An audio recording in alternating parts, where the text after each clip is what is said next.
I'm going to go ahead and confess to killing Rochelle. It has been escalating. I felt... Oh shit! Oh shit! Stop! No.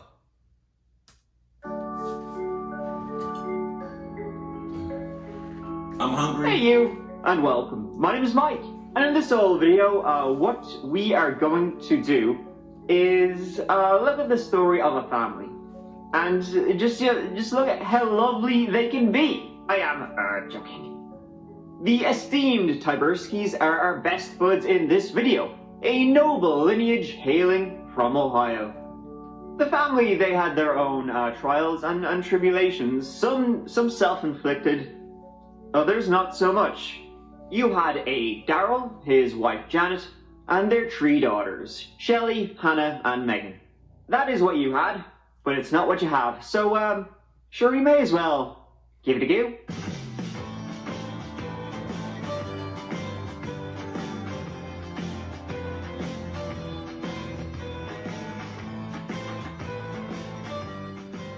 Time now for Mike's mandatory, geography lesson, right? That's what they say. You come for the crime, you stay for the geography, you leave for the humor. North Ridgeville is not north of South Ridgeville. If there is no South Ridgeville, why not just call it Ridgeville? I want that. What you might also want is some football helmets, and that's where Riddell has a big old factory making them. North Ridgeville is not far from Cleveland and is home to 35,000 people. It's a fast-growing city surrounded by everything you need. Without the stuff you don't. It is a very safe city, one of the safest in Ohio. But sure, go on, let's talk about one case that, impacted those stats. It began just after 1 p.m. on Sunday, the 15th of March, 2015. The weather was cold, snow was in the air, and near Victory Park in North Ridgeville, a call was made. A property owner was checking on his property on Victory Lane. He had just had some work done, and when he was out for a wander, beside a small snow bank lay a body. She was lying face down, nude from below the waist. 911, what is your emergency? Looks like a dead body laying here. Looks like a woman. I'm at the end of Victory Lane in North Ridgeville. Upon inspection by the authorities, it seemed evident that blunt force trauma to the head was the most likely cause of death. But there was really nothing to give it away as to what happened to her. Sexual motivation seemed likely at the time, but what was interesting later was that it seemed that blunt force trauma had not killed her. In fact, when the autopsy was done, the coroner said that she hadn't been beaten enough to have died from it. He couldn't exactly tell what killed her. He would keep, diving in there, but suffocation probably was most likely. But that was not the only mystery that began that Sunday afternoon. They had no idea who she was. Her fingerprints revealed nothing, didn't show up on any kind of database, no ID, no record, didn't match any missing persons reports. She'd been dead for about 24 to 48 hours. She'd probably been dumped. I don't know why I thought he was about to say 24 to 48 years. I was about to say, God damn. Whereas there was no scene at the park. There were no other indications of any kind of event taking place there. The event being murder. Likely, she'd been dumped as the Ohio Turnpike goes right by the park. Perhaps she'd been, abducted, kidnapped. They found ligatures around her wrists. What happened, and then she was dumped. The only thing they could say was that, in hopes of getting some kind of identification, was that, she was a white woman between the ages of 18 and 35.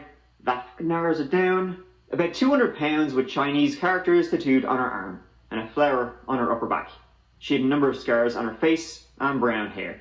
Police don't tend to normally release, the face of the victim. In this one, it's just like Bill McGuire, if you remember that one from a couple of weeks back with Melanie McGuire. They released an image. They did this again in this case to the public in hopes somebody might, oh shit, that's her. North Ridgeville police are taking all of the steps they can to try and identify the woman whose body was found in that field here in North Ridgeville Sunday afternoon near the Ohio Turnpike, not far from Lorraine Road. And they've taken a very rare step this afternoon at a news conference that just ended here at the police station. They actually showed us, the news media, a black and white photo of the woman's face from her autopsy today through the Lorraine County Coroner's Office. Now, we have chosen not to show you that photograph tonight, although North Ridgeville Police are keeping people updated to the minute on their Facebook page. They did give us such a good description, though, we feel that could help if you know her. She's a Caucasian female, 5'9", 5'10", 200 pounds. As I said at the top, this was North Ridgeville, a place with a non-existent murder rate. Cops ran out of options real quick as to what to do. Scattershot, and hopefully someone will recognize the poor woman. Thing is, it worked. They soon got a ring saying, yeah, I know who that is.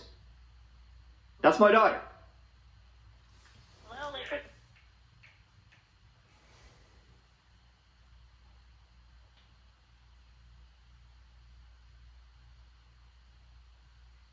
God, my condolences.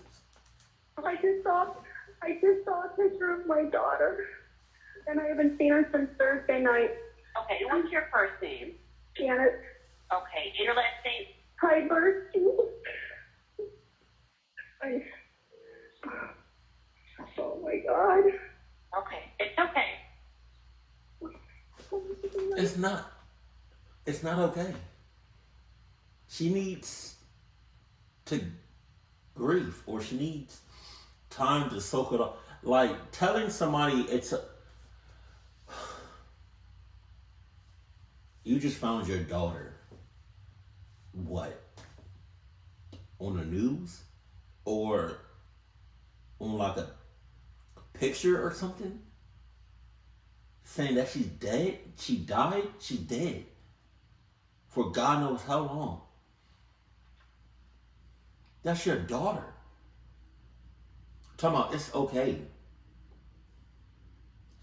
She's not coming back. What are you? God.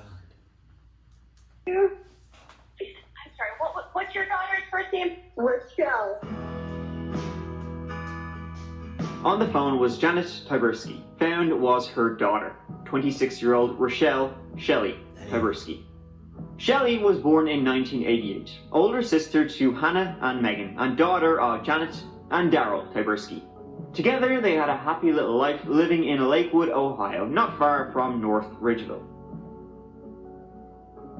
That is until a tragedy struck. In 1999, Daryl Tyburski, he was driving along late one night. He went off the road. His car went off the road. He ended up crashing into a boat trailer in Detroit, if you can believe that, and he was killed instantly. The remaining Tyburskis, his wife and 3 daughters, had to pick up the pieces. Daryl had been a successful college football player, and after that, a successful attorney. He had a great career ahead, and that was over, and Janet became a stay-at-home mother and poured everything into raising her 3 daughters. However, after Daryl's death, things would understandably never be the same again. Yeah, Shelley began to exhibit symptoms of bipolar disorder. She began lashing out at her mother, who was already struggling with 3 daughters to raise by herself. While Hannah would be a top student, top athlete, and eventually go to Oberlin College, Shelley, her older sister, was the opposite.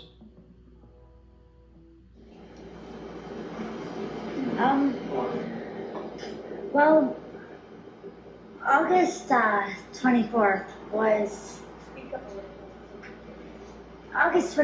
probably one of the worst days.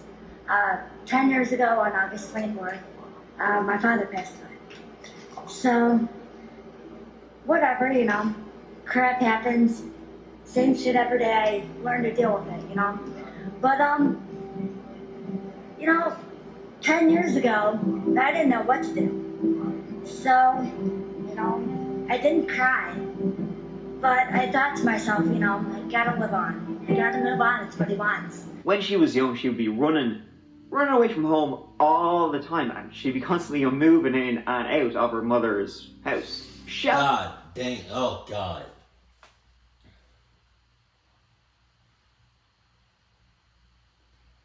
It's one thing to think about something, and to say it in your head, and then to say it out loud. When she said, what she said, it's whatever, or shit happens, it happens every day. I mean, yeah, it does, but to say it like that, like I never said that when my mom passed. Shit happens, You gotta be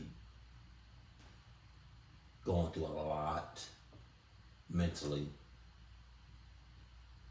I feel like not just mentally, in all aspects. You gotta be going through a lot for you to just say shit happened. Oh, it's nothing. Cause she just brushed it off like it was like, oh my God.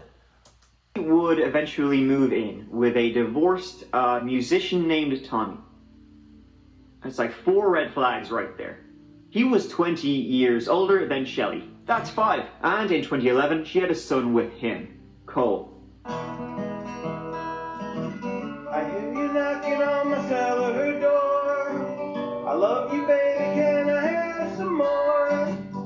Gone, the damage done. I hit the city and I lost my band. I watched the needle take another man. Gone, the damage done. That, shockingly, hold on to your butts, didn't last. Soon after, Shelley and Cole moved back in with Mama Bear Janet after Hannah and Megan moved out and they went to college. And then very late on the 12th of March, they were a happy little family living in this house together. Janet, her daughter Shelley, and her grandson Cole.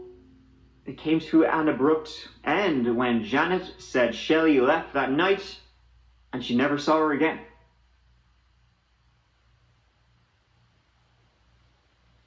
What? Janet didn't report her daughter Why did that scare me? Jesus. missing, as she assumed she was out doing what she had done before and she would come back eventually.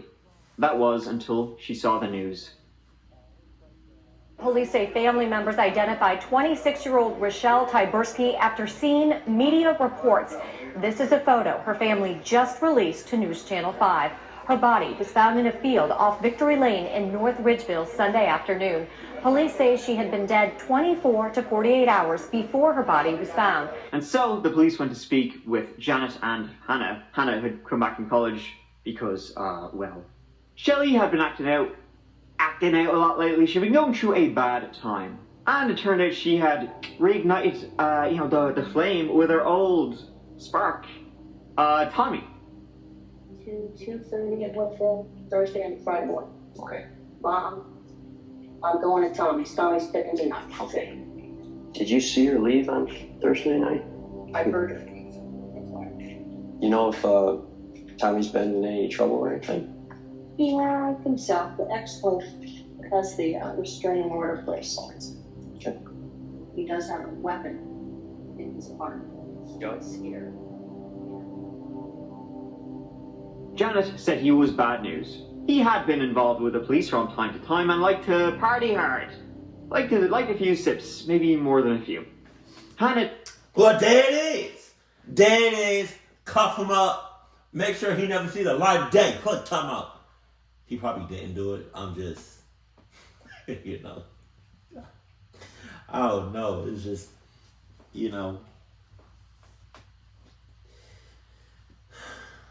it's a lot going on with him.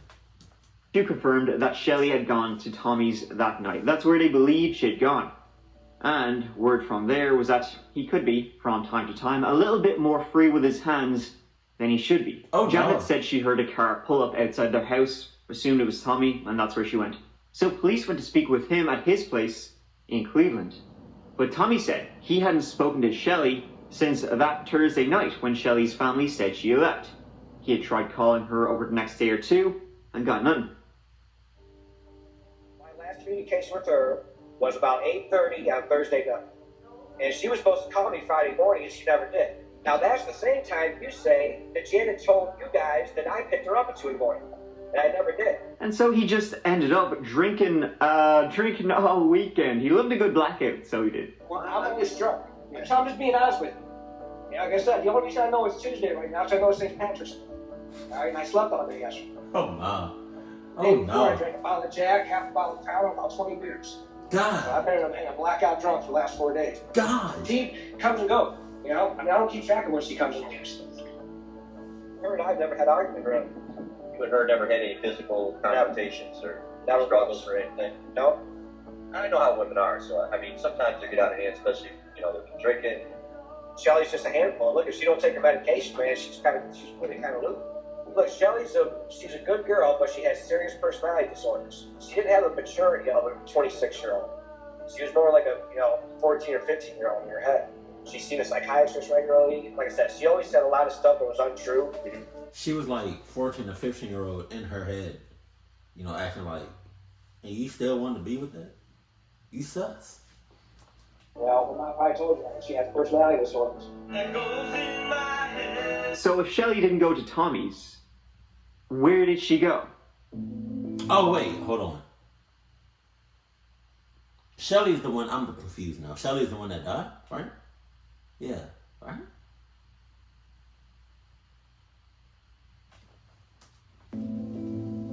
She cheats on me all the time. It's a regular thing with her. The last time she cheated on me, Okay, so Shelly is she was, okay, got it. she met this guy, and then took off work. I have no any idea where she was for 3 days. Whoever she went with picked her up off Facebook, guarantee it. You get her mom's computer, you got to find out who she's talking to. Following up on Shelly's social media accounts, it turned out she had in fact been messaging clickety-clacketing a few lads, but when the police followed up with each of them, there was nothing there. They were all like alibied out, hadn't seen her that weekend. So later on, the coroner determined two things. First being was that she had in fact suffocated to death. That was the cause of death, suffocation. Second was that although she was naked when Shelly was found, she was naked below the waist and her top was pulled up, her breasts were exposed, she hadn't been sexually assaulted. And in fact, when you combine that with the fact that there was shit around her wrists, like she'd been tied up, it actually looked staged. Like someone had wanted it to make it look like what the police thought, that she had been kidnapped and, it would have been a sexual motivated, blah, blah, blah. It had probably been staged, and probably by someone Shelly knew well. Tommy, most likely suspect, continued to deny any involvement. And he did the old switcheroo. He said you need to go back to the beginning and look at her family. Dude, just the whole story that Jan's telling, man. She's leaving out. She's not telling you the whole truth. She's not telling you the whole story.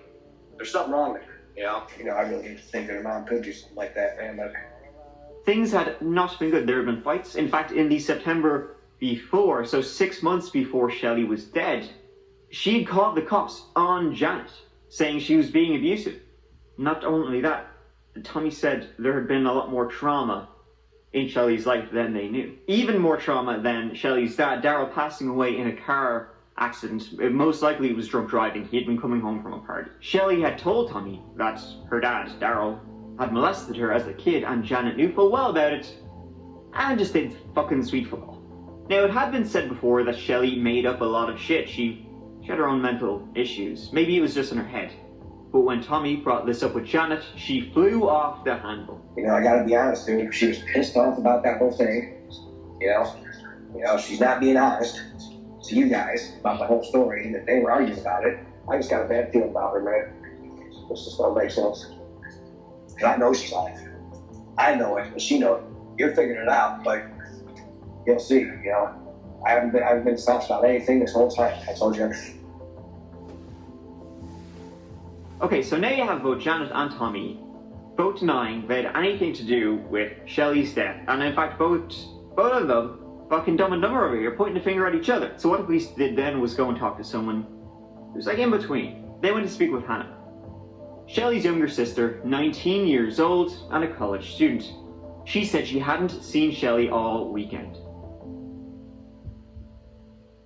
And then your mom would check and give out in the morning.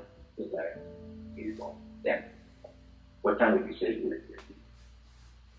5 check. Okay. You know what it's time to get out there.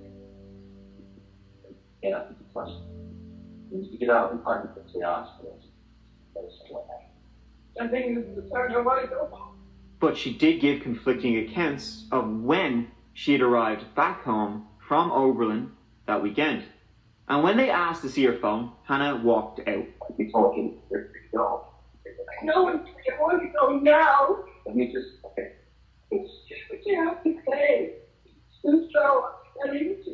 Just so I can leave. Get up from the house. Yeah, but understand. Okay, I understand the consequences that you have to take into consideration. This is not going away. It's not going away. Maybe it was those closest to her after all. Next, the police got a search warrant of Janet's car, and they found blood on the door. Oh, God. And then finally, what the police did was they got a hold of all the surveillance footage between the Tyburski home and where Shelley had been found. And what they found was that on the morning of the 15th, which was the day Shelley had been found, like very early morning, still dark, Janet's car had driven from her home to where Shelley had been found on Victory Lane. When the blood in the car came back and matched Shelley's blood, Janet's the mother? Is Janet the mother? Mother? Don't say Janet's the mother. Don't say it ain't so. Say it ain't so. Say so. Come on, Janet. You cluckheads. knew her family, probably her mother, had killed her. Jeez. Janet was not having it. Okay? We have reason to believe that Shelley never left the house. Okay. Okay. So we know that something happened. Right. Okay. We know that something happened at the house. Okay, what do you think? What do you Well, believe? that's She nervous as shit. Janet, Jack. You don't look nothing like no Janet Jackson. Janet, come on, be up front. Janet, they got you in the lock. Come on, bruh. They got you behind closed doors. They got you backing up in the corner. She thinking real hard about how she can get the hell out of you. Can't get out of this, Janet. Janet. Unless Janet and Tommy was in go. No, I don't know. remember I told you we do, you know, if you watch CSI and all that stuff. Mm-hmm. I mean, we do everything possible, you know, and we try to confirm and we try to check out what people tell us and stuff like that. Mm-hmm. And you know, and as part of that, we, like I said, we do the history. We do the, you know, we pull videotape. You know, there's houses and stuff that have video, and they can tell whether, you know, if there's activity and stuff like that with businesses. Right. I mean, we've been scouting. I mean, you have to understand, this has been, what, 2 weeks? Oh, I know you have. I'm no doubt. And we've come to the conclusion that something happened at the house. Okay. Do you have And that's why evidence I want to of talk this? to you. Well, and that's why I want to talk to you. No, I'm probably suspect number one. Well, I like know it. But I didn't do anything to her. I emphatically deny. what we know, and like I said, this is based on the evidence, what we know. They didn't say. See? You sucks. You're sucks.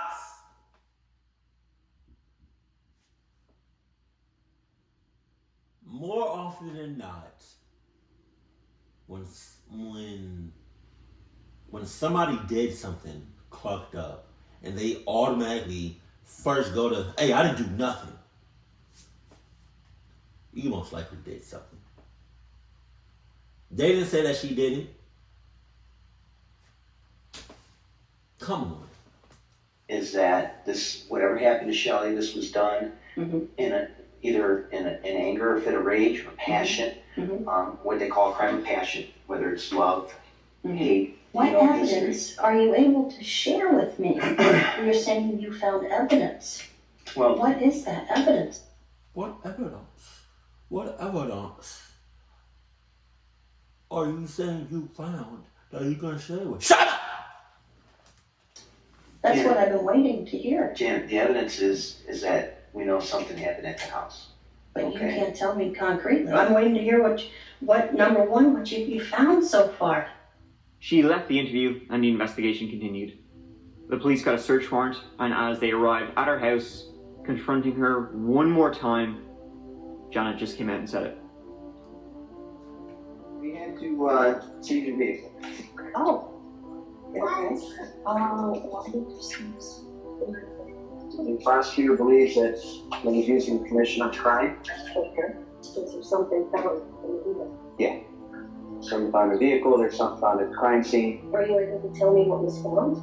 No. And here's, and I'm going to tell you right now, Janet, you know exactly what happened, you know what was done, and the evidence is going to tell us that. I know the truth. We know the truth. And Tell me what you feel the truth. no, I'm not. This isn't tell me what you have and I'll tell you the truth.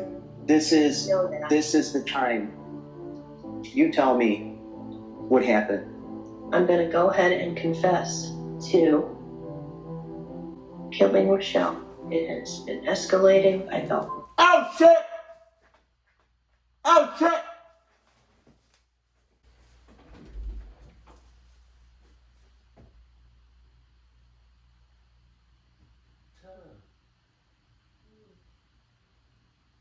Oh shit. Oh, sorry.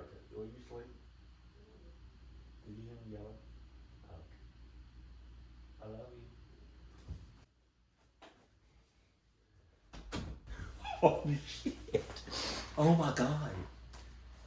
Safety was definitely at risk, and I killed her on the early hours of Friday, 13th. Wow, that's ironic. That's gotta be some shit. Friday the 13th. What Michael Myers said. Come on. Is it Michael Myers or is it Jason? It's one of them. Janet was taken in on the 5th of May. Janet said that Shelley had just become more delusional, more violent lately, and she'd started to become scared for Cole, for her grandson. Not only for her grandson, but for herself too. Janet had tried to ask Shelley, for custody of Cole, and that did not go down too well at all. In fact, then Shelley just said she's going to take her son and go off with Tommy and leave Janet with swinging in the wind. According to Janet, she followed that swiftly up with, I'm just gonna fucking kill you. So Janet, not too keen on that, try to change the tack. She just switched lanes. Okay, so I remember him talking about Shelley needing help, or she was going through some stuff. Was she still going through the stuff when they had that altercation? Because if Shelby, whatever her name is, if she was going through some things, right, and she felt like some people was at risk because of her, why not just get her help? Why not just call the number and why would you do that? Just everybody, come on. That's crazy. Nah, she wanted to do that. She did not want to give her no help. She wanted nobody else that was God, Jesus. Quickly, and so when Shelley was asleep that night, she went up with a pillow, and Shelley started fighting back, and they fell to the ground. And Janet started smashing her head and face into the wooden floor. Oh! Shelley eventually stopped fighting. After that happened, did you go to bed or did you stay up? I went to sleep. Oh my God. Janet then called Hannah and told her to come. She never. Is that the one that she the one to give the phone to? Is that her? She was also sus. She wanted her dead from the moment she was born. She never loved her. Cause how do you sleep well at night and knowing that you killed one of your kids? She asked her other daughter to help move the body of the one she killed. That's right where I should have stopped and should have never been involved in that. What do you think? She killed him. A burden and a sort of a chaos in a house. I guess Hannah felt she had no choice. What did you do in the moment? I was getting angry, but I did. Mom's was probably not right. I think people went back. While confessing, Janet called Hannah on the phone. I just confessed to murdering Rochelle. Yeah, I did, honey. I told him, I'm telling him everything that happened. And I know that they feel that you're an accessory after the fact, though, honey. So they're going to be talking to you, okay? Right? That'd be so funny if all you heard was, no, no, no, clock that. And you all of a sudden you just heard screeching of the tires. And start going, driving. I would start busting out laughing. I love you, Hannah. No, you don't. And I'm sorry for involving you in this and moving your body. No, you're not. Way to throw your own daughter under the bus. Well, I suppose she did already prove she's such a good mother. She murdered her own daughter. The Lakewood mother accused of doing the unthinkable, killing her own child. And dumping the body in a field. The unthinkable. Killing her own child. Why? What's her name? Danita?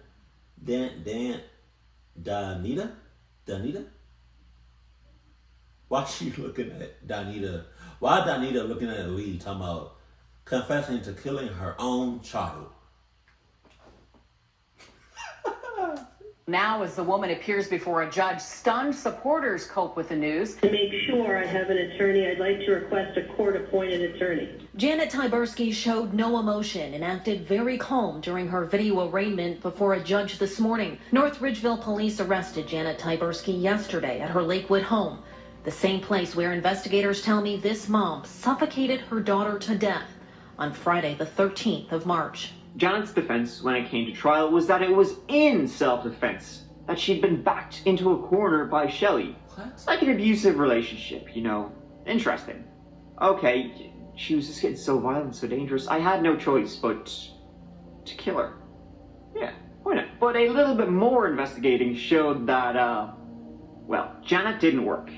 Right, she was a full-time mad bastard instead, and so she'd gone into debt. Her house was not going to be her house for much longer. The bank was sending her angrier and angrier letters. So, like a gambler, didn't she just happen to put a few bob on Shelley that she might accrue if she died? Some may call it life insurance. I call it pretty much like every motive ever, to the point I don't even have to say it anymore.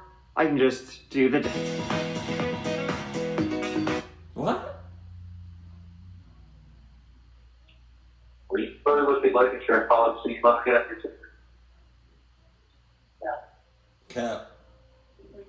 Cap.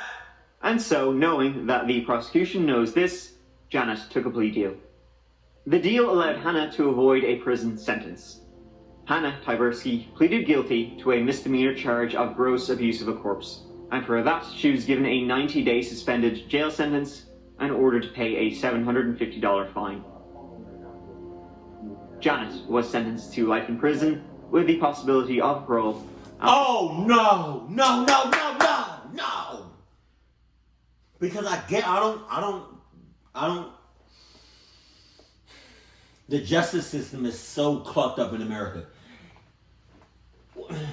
It just seems like if you're not Caucasian, white, that you're going to get either the harshest punishment possible. And if you are Caucasian or white, you know, and again, I don't mean, but it's just real. I don't mean to say it, but it's just real.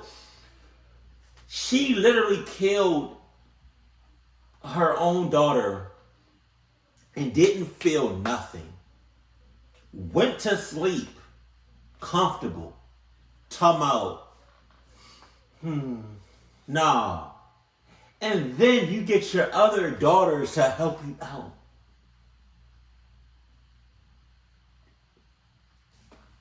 Because again, why